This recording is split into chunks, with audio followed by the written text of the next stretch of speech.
गुरुर्ब्रह्मा गुरुर्विष्णु गुरुर्देव महेश्वर गुरु साक्षात परब्रह्म तस्मै श्री गुरुवे नमः। जी हाँ दोस्तों, आप सभी को मालूम है कि आज बहुत ही खास दिन है और इस खास दिन के अवसर पर हम आप सभी के सामने फिर से एक बार प्रस्तुत हुआ हूँ। आज देखिए हमारे सामने किनका चित्र लगा हुआ है। कौन है ये?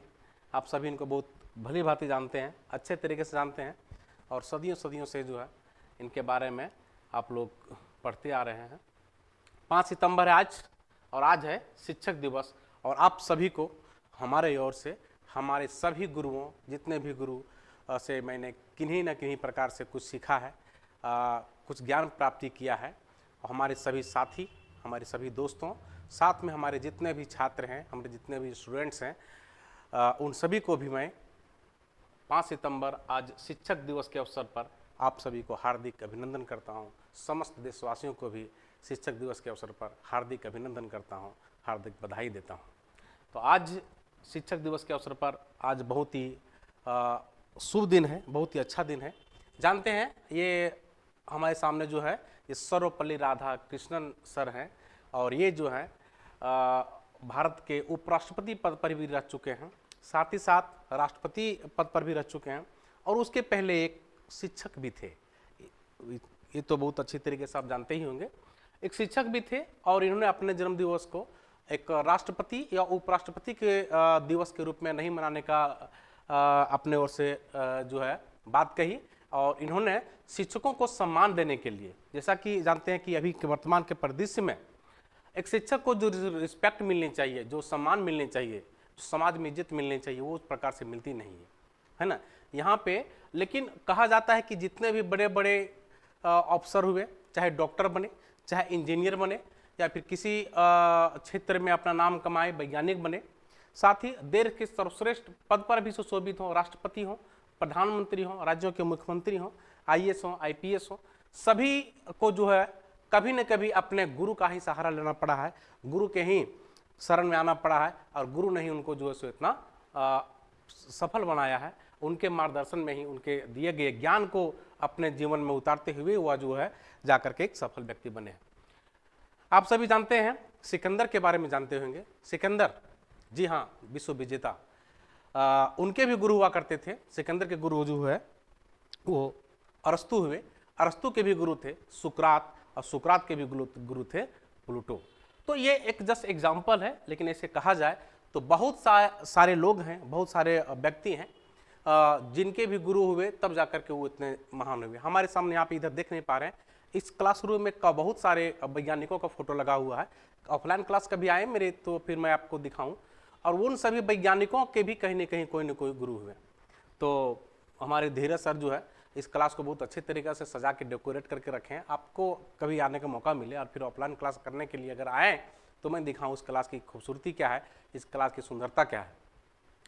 तो आज एक बार फिर से हमारे ओर से आज इनको, हमारे राधा कृष्णन सर को, इनके साथ ही हमारे समस्त गुरुओं को एक बार फिर से मैं उनके चरणों में कोटि कोटि नमन करता हूं, श्रद्धा के 2 फूल अर्पित करता हूं और साथ ही साथ आप सभी को एक बार फिर से शिक्षक दिवस की बहुत बहुत बधाई भी देता हूं। हमारे सभी भी छात्र, जितने भी छात्र हैं, उन सभी को मैं शिक्षक दिवस के अवसर पर बहुत सारे बधाई भी देता हूं। और अब आगे बढ़ता हूं आज की क्लास के बारे में। तो दोस्तों आज का क्लास जो है देखेंगे, मैं यहाँ करके ले करके जो आया हूँ अगले स्लाइड में आप देखिए।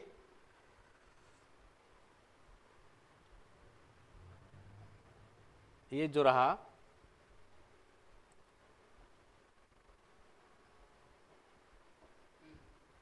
आज की क्लास रहा, ये देखिए शिक्षक पात्रता परीक्षा। इसमें से मैं आप सभी को मैं बता देना चाहता हूं कि अब तक मैं जितने भी क्लास लिया वो क्लास जो है सभी मल्टीपल चॉइस क्वेश्चन यानी कि जो है वस्तुनिष्ठ प्रश्न थे। कुछ प्रीवियस ईयर के भी क्वेश्चन को मैं लेकर के आया हूं, टेट वाला जो 2016 में झारखंड में हुआ था।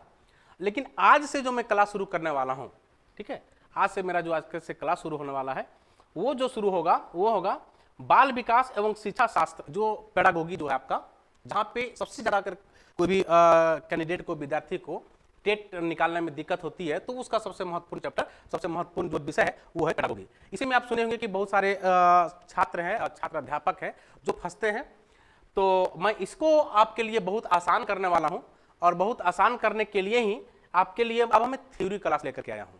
तो पूरे अच्छे तरीके से अब देखेंगे कि इस चैप्टर को मैं अच्छे तरीके से डिस्कस करने वाला हूं। आज ये पहला क्लास है और 3 क्लास लूंगा, आप सभी को बता दूं 3 क्लास लूंगा। आज ये पहला थ्योरी है, 2 दिन के बाद दूसरा थ्योरी का क्लास होगा और 2 दिन में इस चैप्टर को पूरा कंप्लीट कर दूंगा। तीसरे क्लास में आपको मैं क्वेश्चन आंसर करवा दूंगा और तब जाकर के ये चैप्टर आपका पूरी तरीके से जो है पूरा हो जाएगा और तब आप देख पाएंगे कि इस चैप्टर से किसी भी प्रकार का प्रश्न आपसे एग्जाम में छूटने वाला नहीं है। आप भरोसा रखिए और इस क्लास को पूरा जो है देखिए, तब आपको अच्छे तरीके से जो है पता चलेगा कि किस प्रकार से मैं इस क्लास को आगे बढ़ाता हूं। और अब मेरा थ्योरी क्लास आने वाला है, ठीक है, और एक नियमित अंतराल में, चूंकि बहुत सारे स्टूडेंट का कहना था कि सर रेगुलर वीडियो डालिए, लेकिन किसी कारणवश अभी रेगुलर वीडियो में नहीं डाल पा रहा हूँ। आगे कोशिश भी करूँगा और लेकिन अभी रेगुलर तो नहीं, लेकिन कम से कम 2 दिन में एक वीडियो मेरा अवश्य आएगा। 2 दिन के बाद जो है तीसरे दिन में आपके लिए वीडियो जरूर आने वाला है, ठीक है। और साथ ही उसके साथ ही लाइव आने वाला हूँ। ये चैप्टर जो ही खत्म होगा, देखिए ये क्लास 1 है, इसके बाद क्लास 2 लेंगे 2 दिन के बाद, इसके बाद फिर 2 दिन के बाद जो क्लास लेंगे वो आपका लिए लाइव लेकर के आएंगे। अब लाइव रहेगा, लाइव आपके साथ में जो है सो चीज़ों को हम अच्छे तरीके से जो है एक्सप्लेन करने वाले हैं और उसमें आपके साथ में मैं क्लास को लूँगा और आप साथ मेरा देंगे और साथ में हम लोग पढ़ेंगे, ठीक है। साथ ही एक बार फिर और भी बात बताना देना चाहता हूँ कि ऑफलाइन क्लास टेट की तैयारी को लेकर के, चाहे वो जे टेट हो चाहे वो सी टेट हो, किसी भी प्रकार का टेट हो, तो उसकी तैयारी को लेकर के ऑफलाइन क्लास बहुत ही जल्द शुरू हो रहा है। और पिछले वीडियो में भी मैं बताया, लेकिन आपके अंदर अगर जिज्ञासा होगा तो मैं पहले ही बताया हूँ कि दुर्गा पूजा के आसपास जो आने वाला है, दुर्गा पूजा के आसपास आपका क्लास जो ऑफलाइन यहाँ से शुरू हो जाएगा। तो आप अपना नामांकन करवाइए, कुछ स्टूडेंट का नामांकन हो भी चुका है, तो आप भी अपना नामांकन करवाइए और इसके बाद जो है सो ऑफलाइन क्लास का भी आप आनंद ले सकते हैं, ठीक है।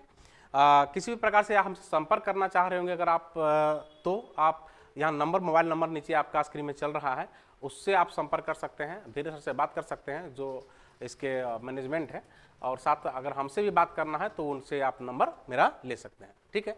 तो मैं संजय कुमार वर्मा आप सभी का एक बार फिर से तहे दिल से शुक्रिया अदा करता हूँ आपके अपने YouTube channel mission selection academy पर। अब क्लास शुरू कर रहे हैं, तो ये रहा,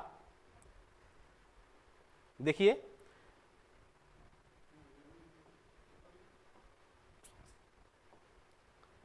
एक मिनट, ये रहा आपका जो है विकास की अवधारणा। इसमें से देखिए विकास की अवधारणा एवं इसका अधिगम से संबंध, आने की बोले तो इंग्लिश में तो concept of development and it's relationship with learning. तो इस चैप्टर के माध्यम से देखिएगा बहुत ही इंपॉर्टेंट चैप्टर है और यहां से निश्चित रूप से सभी टेट एग्जाम में यहाँ से क्वेश्चन निश्चित रूप से रहता है। आप अगर प्रीवियस ईयर्स का क्वेश्चन देखें, कोई बुक का से भी अगर पढ़ना चाह रहे होंगे तो आप देख पाएंगे कि यहाँ से निश्चित रूप से सवाल रहता है और वो उसको मैं बहुत ही आसान करने वाला हूँ। मेरे साथ बने रहिए इस वीडियो क्लास तक, 2 वीडियो देखिए, इसके बाद तीसरा वीडियो में आप देखेंगे, पता चलेगा आपको कि कितने अच्छे तरीके से आपसे प्रश्न सॉल्व हो पा रहा है और यहाँ ही नहीं एग्जाम में भी आपसे प्रश्न नहीं छूटेगा। तो चैप्टर के देख पाएंगे विकास की अवधारणा एवं इसका अधिगम से संबंध, यानी कि विकास क्या है, विकास की क्या अवधारणा है और साथ साथ में इसका सीखने से, अधिगम क्या होता है सीखना, तो अधिगम से क्या संबंध है, तो इस चीज को हम लोग अच्छे तरीके से देखेंगे। चलिए अब एक एक करके जो है सो हम अब ध्यान देते हैं, हमारे साथ जो है सो बने रहिए। विकास जीवन भर चलने वाली एक निरंतर प्रक्रिया है। निश्चित रूप से विकास जो कोई भी बच्चा है, जो ही उसका जन्म होता है, जन्म क्या बच्चा से बोले तो गर्भ से ही उसका विकास शुरू हो जाता है।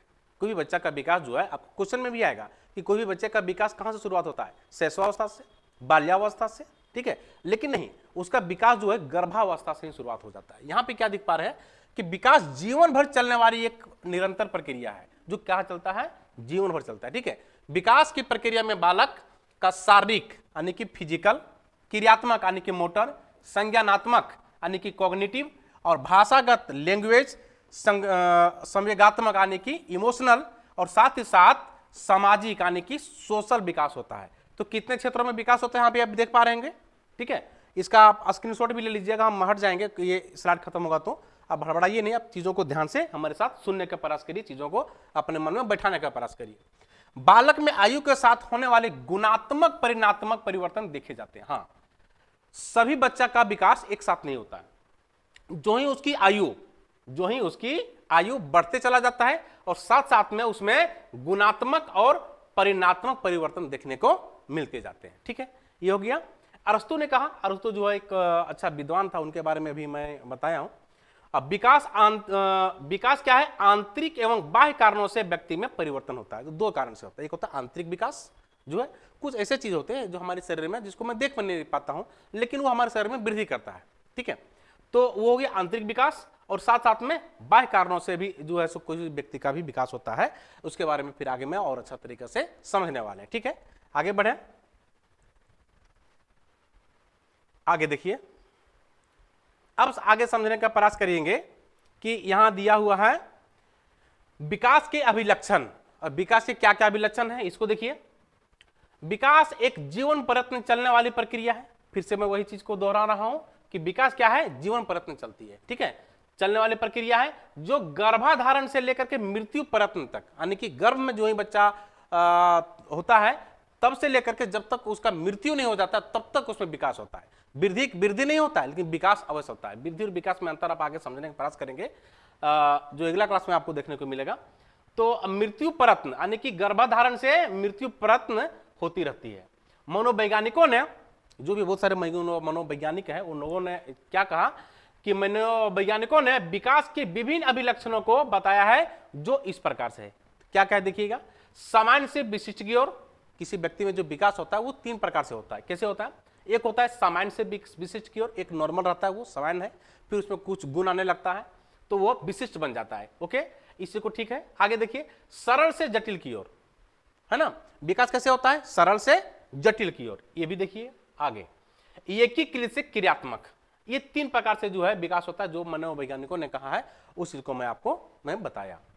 विकास बहुआयामी यानी कि मल्टी डायमेंशनल होता है, अर्थात कुछ क्षेत्रों में यह बहुत तीव्र वृद्धि को दर्शाता है, जबकि कुछ अन्य क्षेत्रों में धीमी गति से होता है। हाँ, वृद्धि जो होता है किसी क्षेत्र में तेज गति से वृद्धि होगा, लेकिन किसी क्षेत्र में बहुत धीमी तरीके से वृद्धि होता है। और साथ ही साथ विकास जो होता है वो एक रेखीय रूप में नहीं होता है। क्वेश्चन में आपका आ सकता है कि विकास किस रूप में होता है? ऑप्शन रहेगा रेखीय, ऑप्शन रहेगा बहुआयामी, दोनों या इनमें से कोई नहीं। लेकिन आपको क्या याद रखना है कि विकास क्या होता है? बहुआयामी होता है, और साथ ही साथ कुछ क्षेत्रों में वृद्धि बहुत तेज गति से होता है और कुछ क्षेत्रों में धीमी गति से भी होता है। इस चीज को आप अच्छे तरीके से आपको समझने की आवश्यकता है। ओके, आगे बढ़ रहे हैं।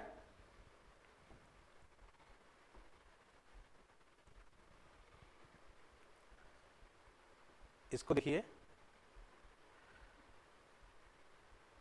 यहां समझिए,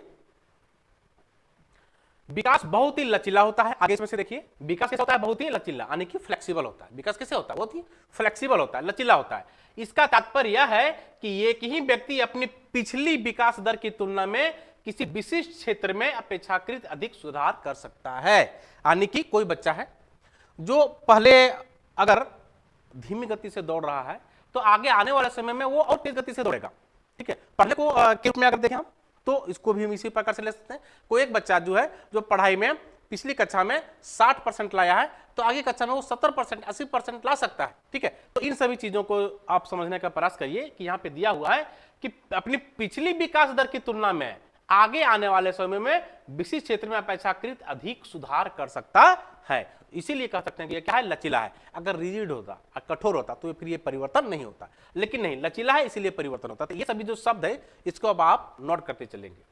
विकासात्मक परिवर्तन मात्रात्मक एवं गुणात्मक दोनों हो सकते हैं। अच्छा, विकासात्मक तो कैसा होता है? एक मात्रात्मक रूप में भी विकास होता है और दूसरा गुणात्मक रूप में भी विकास होता है। ये कैसे है इसको समझिए, अच्छा तरीके से समझिए। आयु बढ़ने के साथ, मतलब किसी बच्चा का आयु बढ़ रहा है, एज में वृद्धि हो रहा है, तो एज में जब वृद्धि हो रहा है तो उसका क्या है कि कद में भी वृद्धि हो रहा है। कम साल का बच्चा है, छोटा है, जो है उसका उम्र बढ़ा, उसकी जो है लंबाई और मोटाई बढ़ते चला जाता है। तो ये क्या हुआ? ये गुणात्मक नहीं हुआ, ये मात्रात्मक हुआ। मात्रा के रूप में जो है उसका विकास हुआ। तो कद में बढ़ना या लंबाई में बढ़ना क्या हुआ? मात्रात्मक परिवर्तन। साथ ही साथ आयु बढ़ने के साथ साथ नैतिक ज्ञान का विकास, उसमें ज्ञान की भी वृद्धि हो रहा है। ठीक है, जो शरीर में वृद्धि हो रहा है वो तो मात्रात्मक है ही है, लेकिन साथ साथ में उसमें ज्ञान की भी जब वृद्धि होता है तो क्या हो गया, गुणात्मक परिवर्तन हो गया। तो क्या देखें हम लोग कि विकासात्मक परिवर्तन और मात्रात्मक परिवर्तन, विकासात्मक परिवर्तन जो होता है वो मात्रात्मक और साथ साथ में गुणात्मक होता है। दोनों का हमने एग्जाम्पल यहाँ पे आपके सामने रखने का प्रयास किया है। ठीक है, आगे देखिए, कुछ बच्चे अपनी आयु की तुलना में अधिक जागरूक हो सकते हैं, जबकि कुछ बच्चों में विकास की गति बहुत धीमी होती है। हाँ, सभी बच्चे में एक सा विकास नहीं होता है। बोला जाता है ना कि हमारे 5 उंगली बराबर नहीं है, उसी प्रकार से क्लास में जितने भी बच्चे बैठते हैं वो सभी बच्चों का दिमाग एक जैसा होता है नहीं। कुछ बच्चे थोड़ा मंदबुद्धि के होते हैं, कुछ बच्चे जो है थोड़ा शिथिल होते हैं, लेकिन कुछ बच्चे में जो है प्रतिभा की ज्यादा, उसके अंदर ज्यादा अधिक प्रतिभा छुपा हुआ रहता है, जो बहुत तेज गति से चीजों को समझ पाता है ना, और वो तेज गति से आगे बढ़ पाता है। तो सभी बच्चे एक जैसे नहीं होते हैं कि किसी में जागरूकता ज्यादा होता है और साथ साथ में कुछ बच्चे जो है सो बहुत धीमी गति से सीख पाते हैं। ठीक है, आगे बढ़ रहे हैं।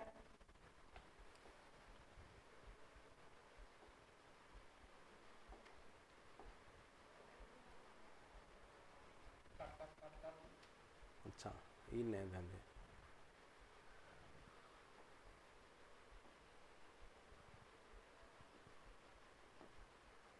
वीडियो रुका हुआ, कर लेते।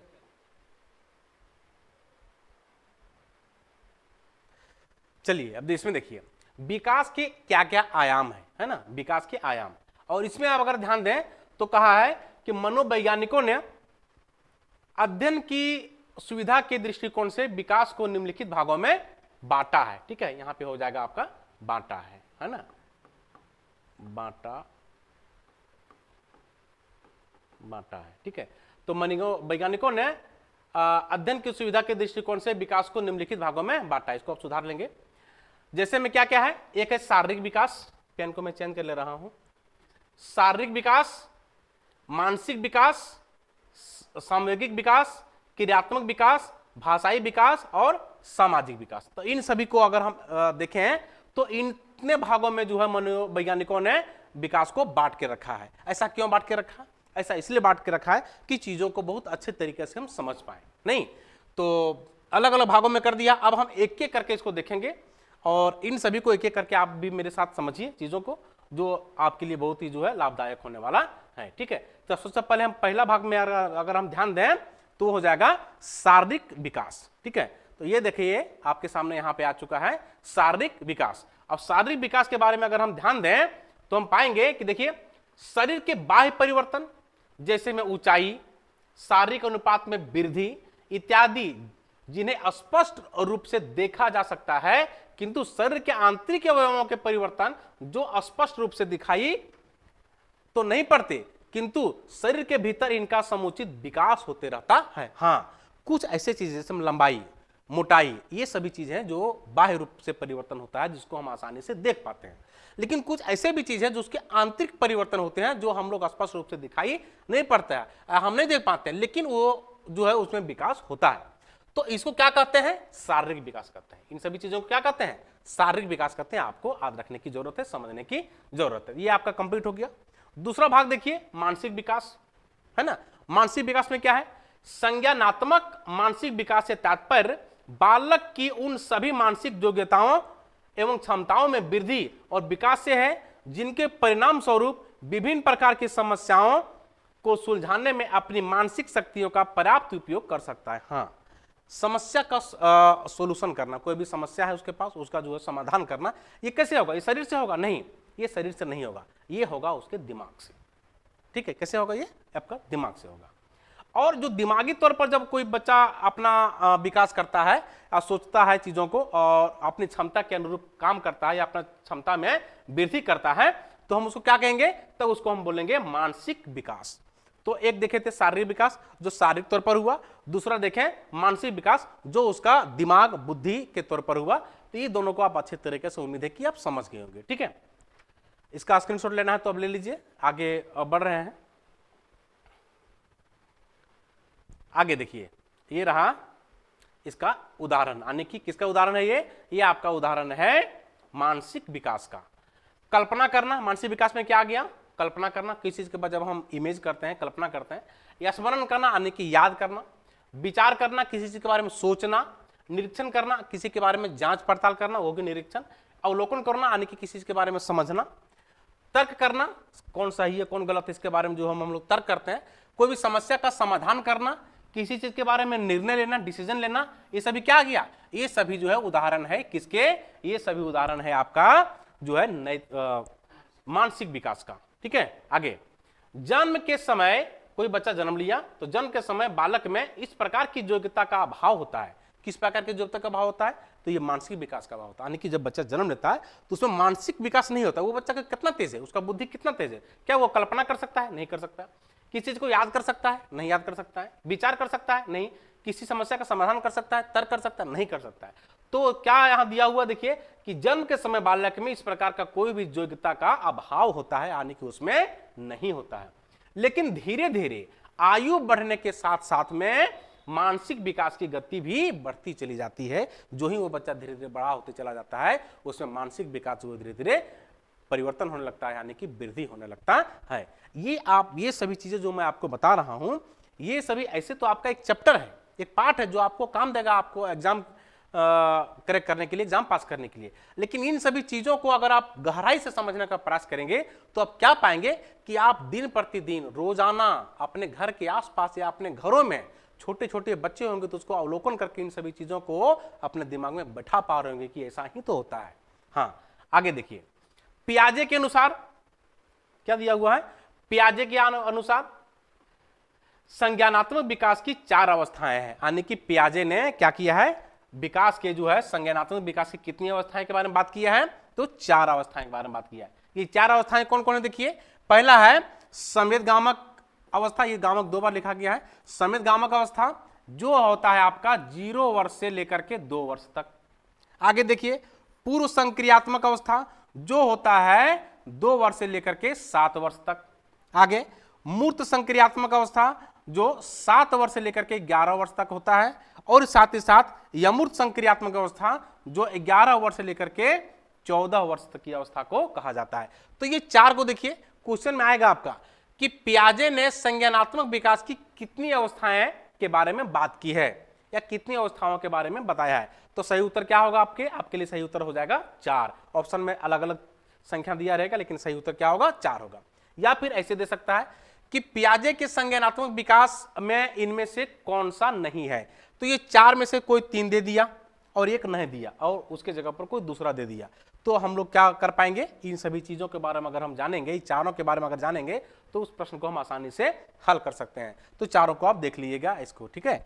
फिर से आप इसको स्क्रीनशॉट लेना चाहें तो ले लीजिए। आगे बढ़ रहे हैं।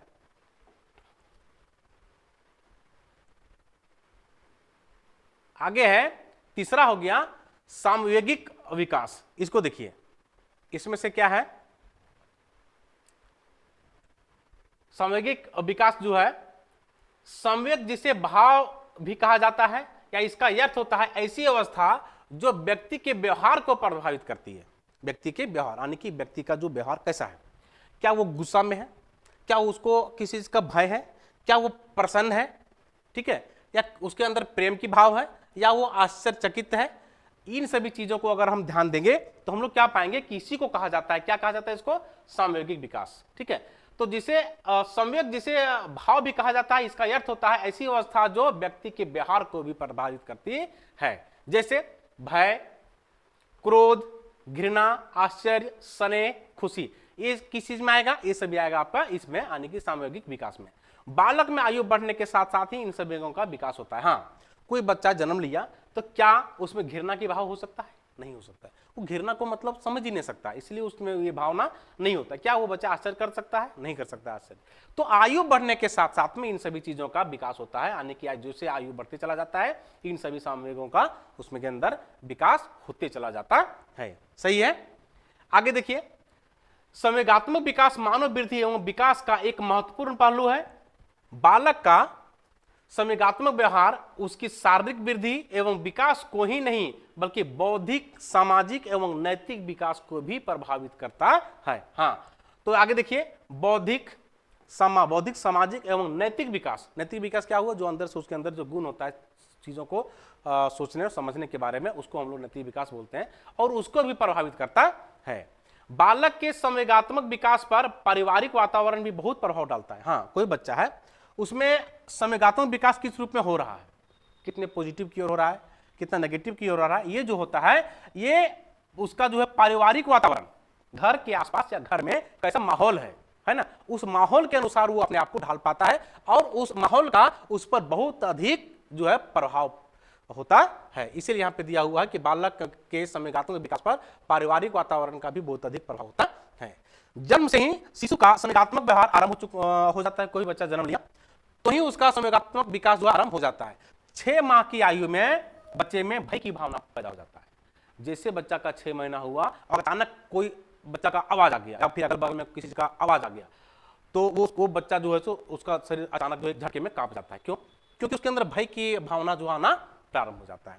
आगे देखिए, भय एवं क्रोध आ गया। 1 वर्ष की आयु हुआ, उसमें प्रेम आने लगता है, यानी कि कोई प्यार से उसका नाम कोई रख करके बच्चा को बुला रहा है तो उसके गोद में जाना चाहता है, उसकी ओर जो है वो आकर्षित हो जाता है, यानी कि उसमें प्रेम की भावना भी आने लगता है, हर्ष उल्लास की भावना आने लगता है। जो ही 1.5 वर्ष की अवस्था होता है, यानी कि 18 महीना हो गया, तो उस बच्चे में थोड़ा ईर्ष्या की भी भावना हो गया। ईर्ष्या की भावना क्या बोलेंगे? एक छोटा बच्चा आप देखते होंगे जो 18 महीना का है, 17 महीने का है, उसका बड़ा भाई या बड़ी बहन है, उसको मम्मी गोद ले लिया, इस बच्चा के मन में जो है ईर्ष्या की भावना आ जाता है, यानी कि रोने लगता है। तो उसी को हम लोग बोलेंगे कि 1.5 वर्ष की अवस्था में क्या हो जाता है? ईर्ष्या की भी भावना होने लगता है।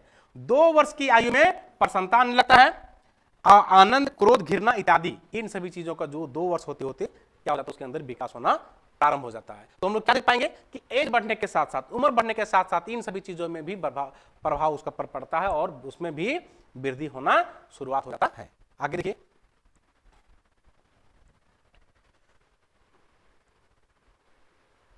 आगे देखिए क्रियात्मक विकास। क्रियात्मक विकास क्या है? तो क्रियात्मक विकास जो है, क्रियात्मक विकास का अर्थ होता है व्यक्ति की कार्य करने की शक्तियां। कोई व्यक्ति है उसमें कार्य करने की जो शक्ति है, ठीक है, कितना उसमें मोटर स्किल है। क्रियात्मक विकास क्या होता है? ये होता है मोटर स्किल, है ना। तो कार्य करने की जो शक्ति है या कार्य करने की जो क्षमता है, उसी को हम लोग क्या बोलेंगे? क्रियात्मक विकास कहेंगे। जैसे अपनी क्षमताओं या योग्यताओं का विकास होना, जैसे चलना, वो चल पाता है, बैठना, वो बैठ सकता है प्रॉपर तरीके से, गेंद को फेंक रहा है, फुटबॉल खेल रहा है, ठीक है।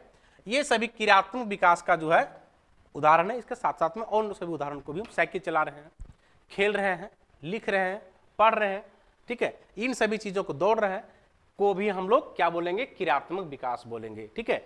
तो उसकी प्रक्रिया का ज्ञान होना शिक्षकों के लिए आवश्यक है, और साथ साथ में उस बच्चे में क्रियात्मक विकास का लेवल क्या है, इसको भी किसी भी शिक्षक को समझने की आवश्यकता होती है। ऐसा इसीलिए कि जिन बालकों में क्रियात्मक विकास समय से कम होता है, उसके समायोजन एवं विकास हेतु विशेष कार्य करने की भी आवश्यकता होती है। हाँ,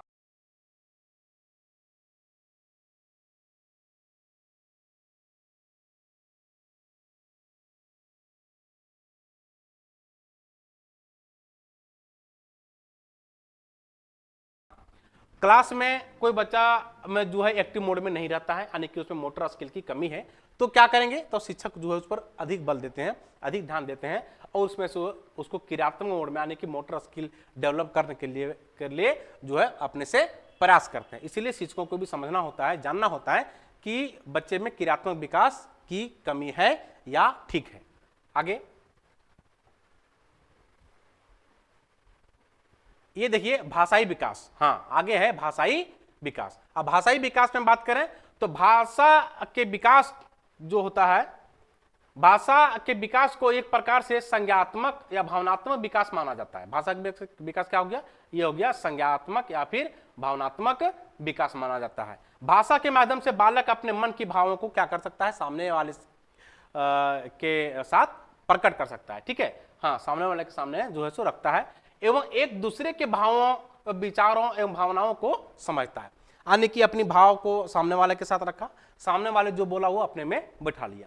तो ये बोल करके या फिर इशारा करके, इन सभी चीजों के साथ भी हो सकता है। कभी कभी बच्चा जो है रो करके अपनी भावना को प्रकट भी करता है ना।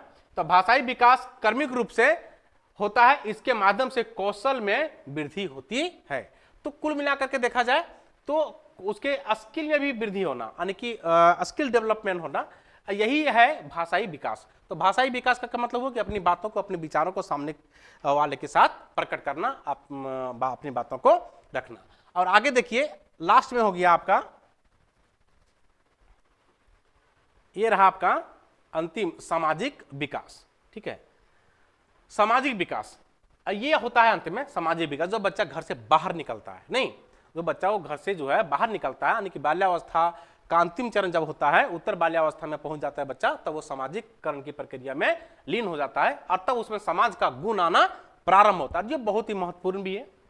तो किसी भी बच्चा के लिए, किसी भी बालक के लिए जो पहला पाठशाला जो होता है वो उसका परिवार होता है, जानते होंगे। ठीक है, कहा भी जाता है, आज के दिन में, आज शिक्षक दिवस के अवसर पर भी आप बहुत सारे लोगों ने, बहुत सारे शिक्षकों ने आपको बताया भी होगा, आप बताते होंगे, आप भी बताते होंगे अपने बच्चों को, आप फिर जहाँ भी कहीं अगर पढ़ाते होंगे तो कि किसी भी बच्चा के लिए सब सर्वप्रथम जो शिक्षक होता है वो उसकी माँ होती है। हाँ, निश्चित रूप से उसकी माँ होती है, क्योंकि घर में ही वो बच्चा बहुत सारा चीज जो है सीखना शुरू कर देता है। और दूसरा विद्यालय उसके लिए जो होता है वो होता है समाज, जो घर से बाहर निकलने के बाद मिलता है।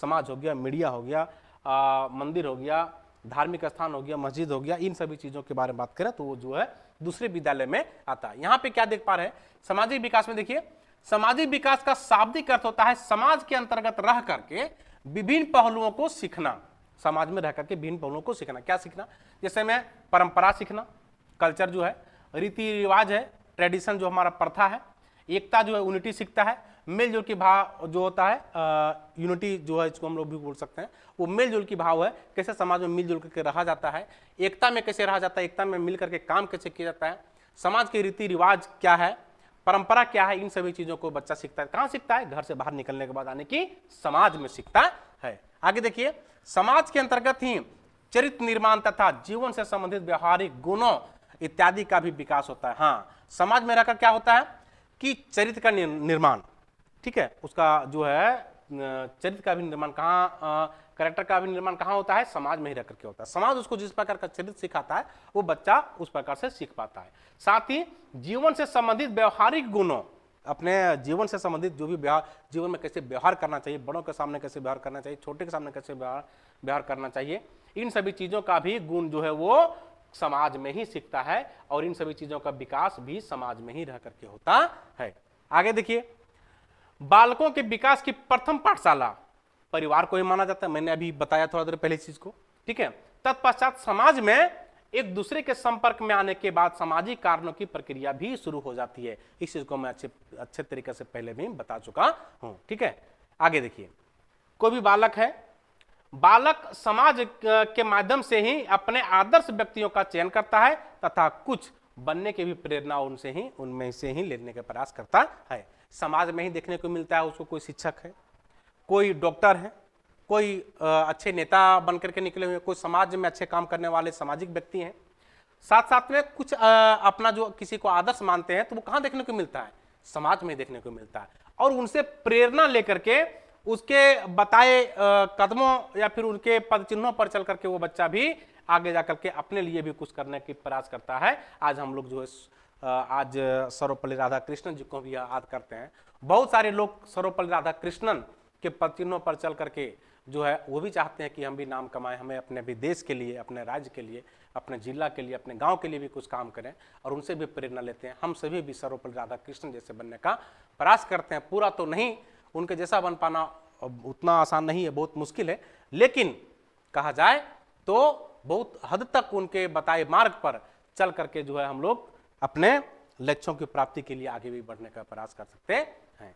तो ये था आपके लिए आज का क्लास, और जो है इसमें आपको मैंने बताने का प्रयास किया कि पहला जो चैप्टर था इसको अच्छे तरीके से डिफाइन करने का प्रयास किया। ये अभी आधा कंप्लीट हुआ है, अगले क्लास में इसको मैं पूरा कर दूंगा और उसके अगले क्लास में जो है ऑनलाइन जो लैब आ करके आपके सामने प्रस्तुत करूंगा और क्वेश्चन करवाऊंगा, एमसीक्यू क्वेश्चन करवाऊंगा इस चैप्टर से जो भी इंपॉर्टेंट होगा, तो उसमें भी जुड़ने का प्रयास करिएगा।